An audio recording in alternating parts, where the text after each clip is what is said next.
Ni umunsi rero umunsi wo gushima Imana ariko no kuyisaba kugira ngo n'ibikorwa biri imbere byose bizagende neza. Yesu we nakupenda na Yesu we nje ku ruhare rwanjye nje tware byanezeza nundi wese wagitwara ntabwo ndi buvuge ngo runaka banshigikire nababwiye ko ari ugukanda akanyenyeri 544 akanyenyeri 311 urwego ugakurikiza amabwiriza yakudushyigikira wadushiya kuri akanyenyeri 544 akanyenyeri 300 akanyenyeri nimero yacu n'umunani urwego no kwandika akanyenyeri 544 akanyenyeri 300 akanyenyeri ukandika 13 urwego wabushigikiye aho ngaho ndara hirya no hino ntazaho ntaha abambona bakanyaha kuko nari kivume kudore ngiki ahubwo icyo ukora niki kanda akanyenyeri 544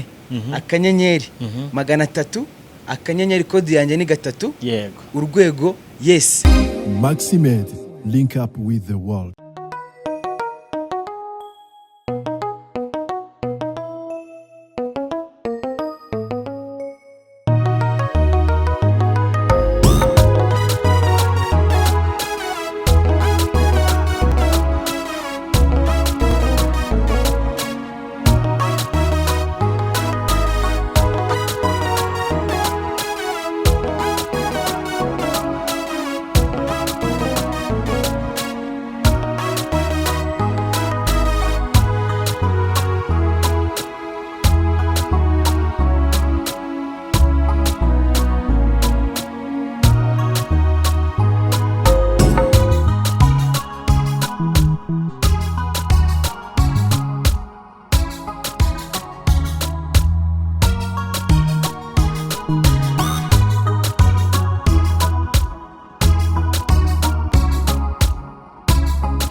inyarwanda.com bashimire cyane Munda Gospel. These guys are doing a great job. Make sure you subscribe to their YouTube channel. You see everything that is happening here. ari Max Med TV nabo kuri YouTube urabasanga bafite good platform. Hanyuma not forgetting Royal FM mudushimire cyane Elaka Media House is definitely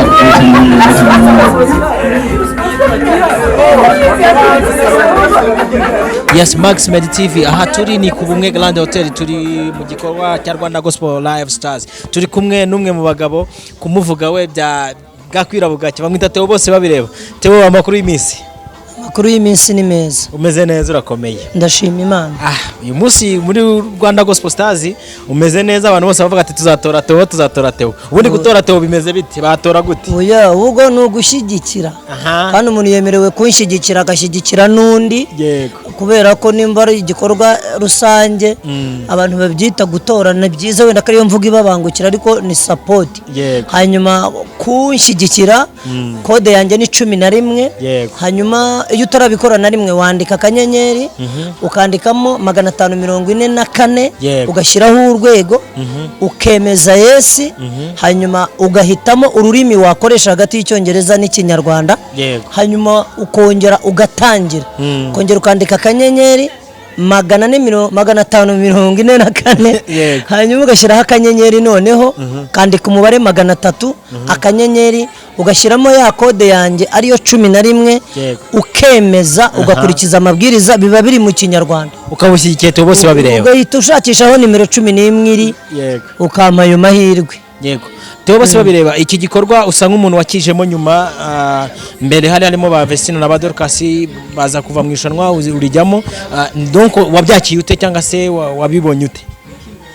Uko byagenda kose nabyakiriye neza. Yego. Ndetse burya ntuzagire ngo najemo nyuma, ahubwo ndi no mu bantu baproposejwe mbere ariko ntari mu gihugu. Okay. Hanyuma bisa n'ibigoranye kuko ntari hafi, babona bigoye kuko ntari impari. Noneho nyuma nza mu gihugu byaranatangiye atari byo njemo. Nje rero nsanga habayeho impamvu ituma bamwe babahagarara, bampaye amahirwe batikomerezamo. Urumva ndabishimira Imana. Ubusanzwe kuvuga kuko iyo ntaza wenda hari gushyirwamo n'undi muntu nawe akagira uwo mugisha nk'uwo nagize. Yego.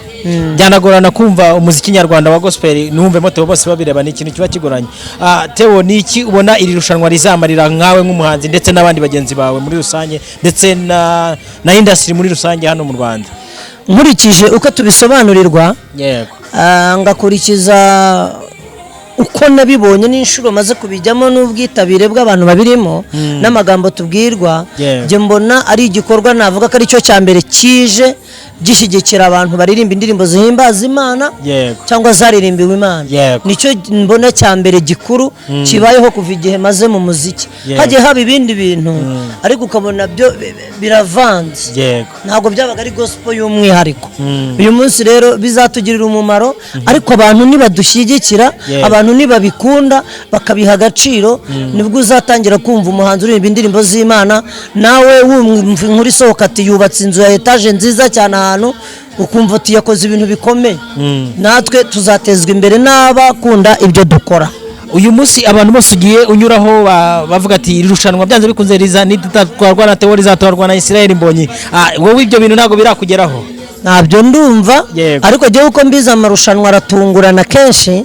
Hari n'igihe abo mukeka bidakunda, kuko nimba ujya ureba niyo n'andi marushanwa njye nagiye ncishamo nkareba nk'umupira, hari igihe abantu bagera nko kuri ya minota nyuma yo gutera penalty, umukinnyi usanzwe wizera ngo abuterera kure ukajyamo, yatera penalty akayitera hanze cyangwa igaca hejuru cyangwa bakayifata. Biraba kenshi cyane. Ibyo ni ibintu bitungurana, mwese mumufitiye icyizere ati birabaye, agahita abandagaza neza. Yego Theo, ndabizi ko wifitiye icyizere ko uzaritwara, umuntu wese uri mu irushanwa yumva ko azaritwara kandi ibikorwa byo birahari binavuga.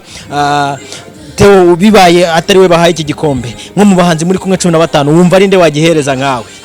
Ibyo bintu ariko ni ibyo kwitondera. Iyo ibintu byajemo gutya Yego. kuko ibi bintu njye ntabwo mbibara nk'irushanwa ngo mvuge ngo uyu niwe ugikwiye. Yego. Uburyo bikorwamo umuntu ashobora kuba utanamuha ayo mahirwe Imana ikayamwihera. Yego. Njye ku ruhare rwanjye ngitwaye byanezeza n'undi wese wagitwara ntabwo ndi buvuge ngo runaka ntawe urimo ntakunda nawe ntakifuriza amahirwe mu gihe nawe nyabuze. Yego. Njye ndumva ari uko nabitwara mu kubivugaho.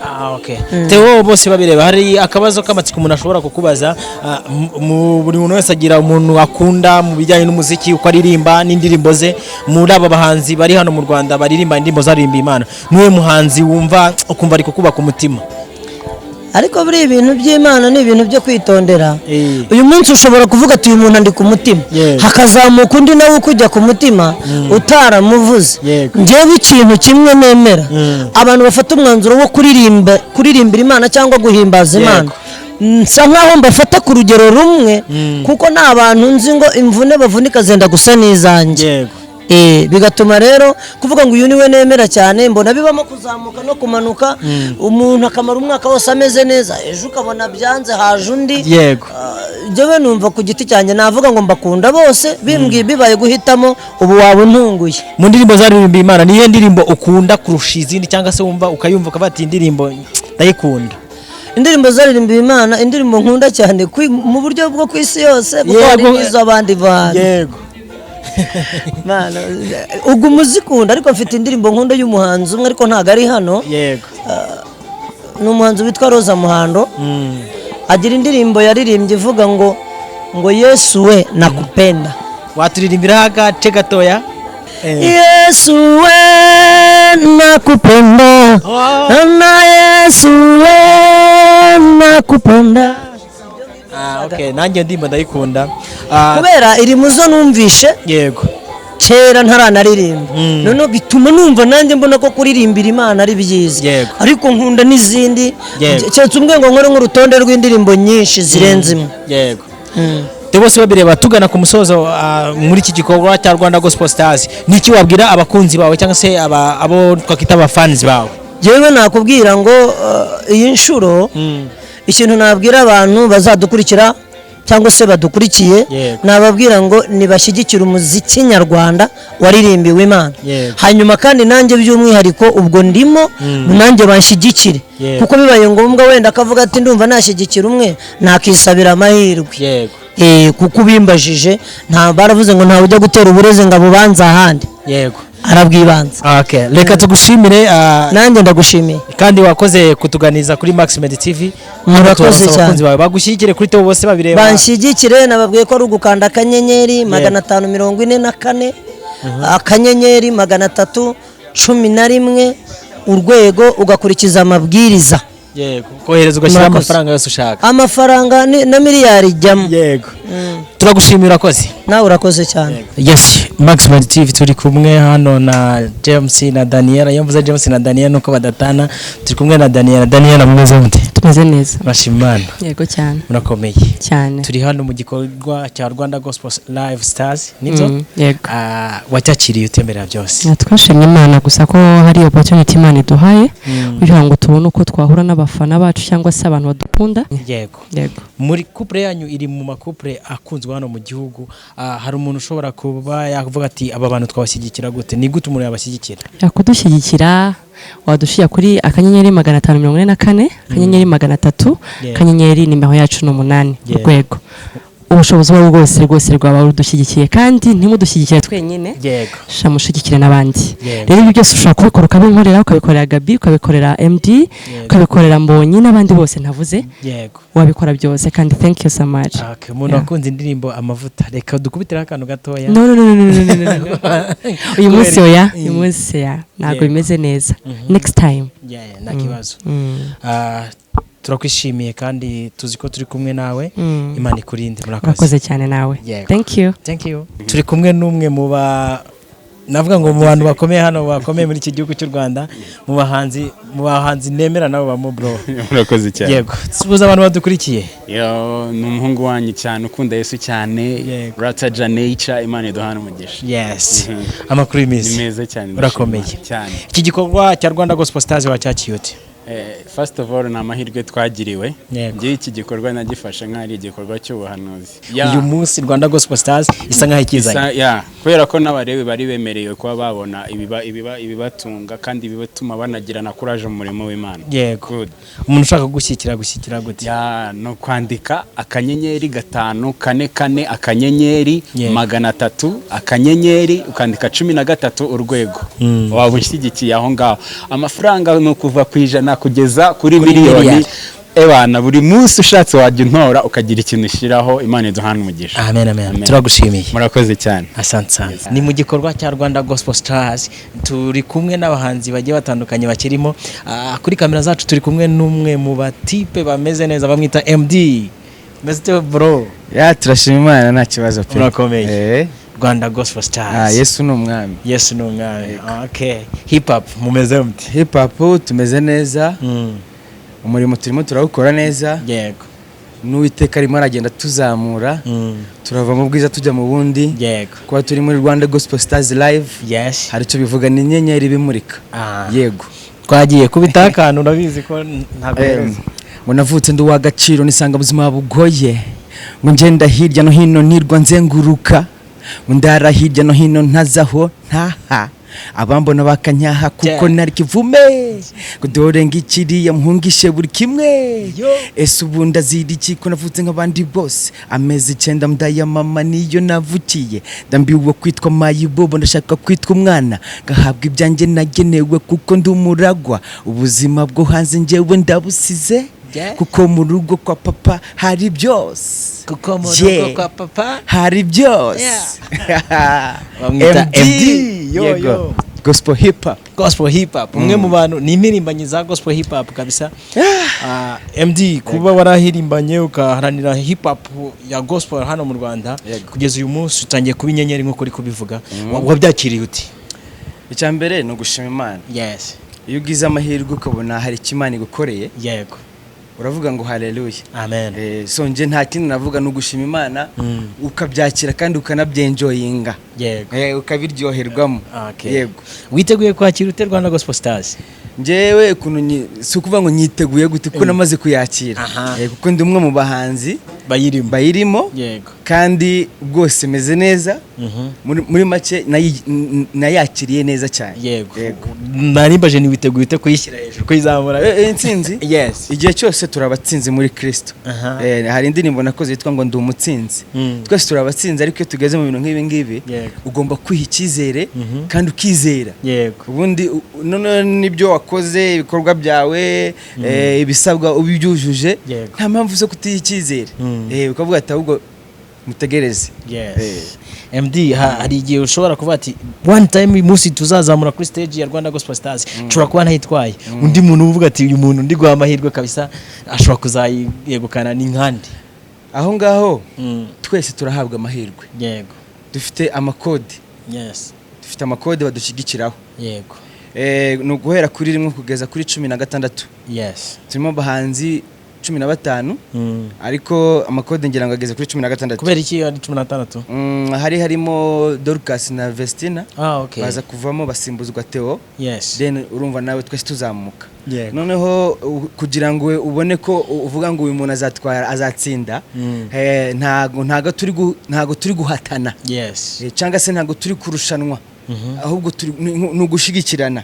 Dufitamo imishinga itandukanye. Wowe akanama nkemurampaka nikabona ko umushinga wawe ukwiriye kugira icyo wamara muri iki gihugu ni wowe uzatsinda. Ahubwo icyo ukora ni iki? Kanda akanyenyeri 544 akanyenyeri 300 akanyenyeri kode yanjye ni 3 urwego. Yes. Noneho aho ngaho kuri kode ushatse washiraho 1 2 3 4 bito mbese dushigikirane kugeza kuri kode ya nyuma. Ubwo wowe ushiraho kode wifuza yanjye ni 3 4 ushiraho 4 ya kanaka dushigikirane twese. Ubundi gutsinda uwo munsi nibwo tuzabimenya. Nta nubwo navuga ngo nabwira ngo ni kanaka uzatsinda. Twese turimo dufite kwizera yuko tuzatsinda kandi bizagenda uwo munsi nibwo tuzamenya uzatsinda. Yego. Reka MD tukwifuriza amahirwe twumva wakigitwara ndetse n'iki wabwira abakunzi bawe? Icyambere mfitemo umushinga witwa ndambiwe kwitwa mayibobo. Yego. uwo mushinga wanjye niwo ndi gushyira imbere. yego Ni umushinga wo gufasha abana bo ku mihanda. Navuze yuko mfite gahunda yo gukura abana 100 ku muhanda. yego Rero nje nawe dufatanyije kuri ya support yawe uzaba watanze hamwe uri bukandika akanyenyeri 544 urwego akanyenyeri gutyo ugashyiraho gatatu aho ngaho wowe bikore uragera ahantu bari buguhe urutonde rw'amafaranga uhitemo ushigikire umushinga wanjye nta kindi nagusaba. Ushigikire umushinga wanjye nushigikire umushinga uzaba ushigikiye MD then uzaba ukuye n'umwana umwe ku muhanda. Rero nta kindi navuga, mudushigikire umushinga wanjye, mushigikire bagenzi banjye, twese turaryoshye kugira ngo tuzamukane. yego turagushimiye uratuganirije. Reka dusoze nanone dukubitira akaboro kakandi ka hip hop ubundi dusoze. Ngo ndi umutsinzi muri Kristo nacungujwe amaraso y'agaciro kenshi ku musaraba igorogota niho byabereye, yakubiswe imisumari akubitwa n'icumu, ni wowe nanjye yaziraga kubwa ibyaha byacu. Ndi umutsinzi, I'm the winner, yamanutse kuzima kandagira Satani azamukana icyubahiro n'ikuzo ryinshi. Ndi umutsinzi teka nzahora ndiwe, shima uwo mwami wambambiwe ku musaraba, uwo ni Yesu Kristo zina sumba yandi mazina, Elohim El Shaddai, hallelujah. Murakoze. Wow. Thank you bro. Murakoze cyane. Yes, Maximum TV hano turi mu gikorwa cya Rwanda Gospel Stars. Ni umunsi wo gusenga, umunsi wo kuganira. Turi kumwe n'umuyobozi, umwe mu bayobozi bayo, Mike Kalanga. Mumeze muti? Ni sawa, nge sindi umuyobozi wayo, cyakora ndi gukurikirana ishyirwa mu bikorwa ryayo. Okay. Yego, muradukosoye. Igikorwa kigeze hehe uyu munsi? Abantu bakurikiye Maximum TV ndetse n'abandi bagiye batandukanye, kigeze hehe? Igikorwa kimeze neza, turashima Imana aho kigeze. No kuba hari ibyabaye bushize mwaritabiriye, hari n'ibyabaye uyu munsi, turashimira Imana. Uyu munsi rero umunsi wo gushima Imana ariko no kuyisaba kugira ngo n'ibikorwa biri imbere byose bizagende neza. Nabyo mwabikurikiye kandi byagenze neza. Ubu tuvanye hano imbaraga, tuvanye hano intege no kwizera gukomeye ko nibizaba mu minsi iri imbere bizagenda neza.